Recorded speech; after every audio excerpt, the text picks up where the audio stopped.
குருநாதர் ஒரு நாள் சீடரை அழைத்தார். சீடரிடம் வெளியூருக்கு சென்று மக்களுக்கு தர்ம சிந்தனைகளை உபதேசித்து வா. ஆனால் உத்தமபுரி கிராமத்துக்கு மட்டும் போகாதே என்றார் குரு.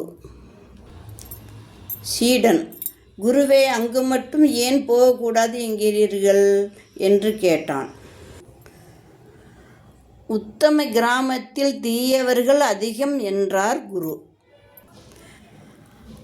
அப்படியானால் அங்கு முதலில் செல்கிறேனே குருவே. நல்லவருக்கு உபதேசம் தேவையில்லை.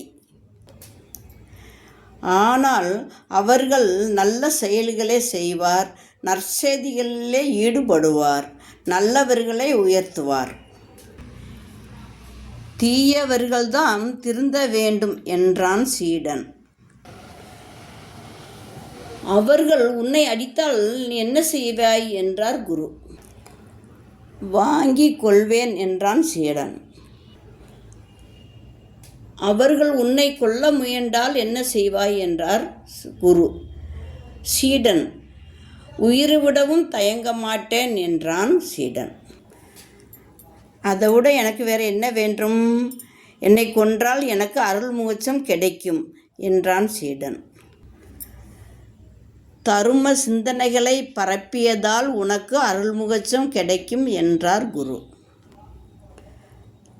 பயத்தை தூக்கி எறிந்து நீ வாழ்வில் நிறைய சிந்தனைகளை சாதிப்பாய்.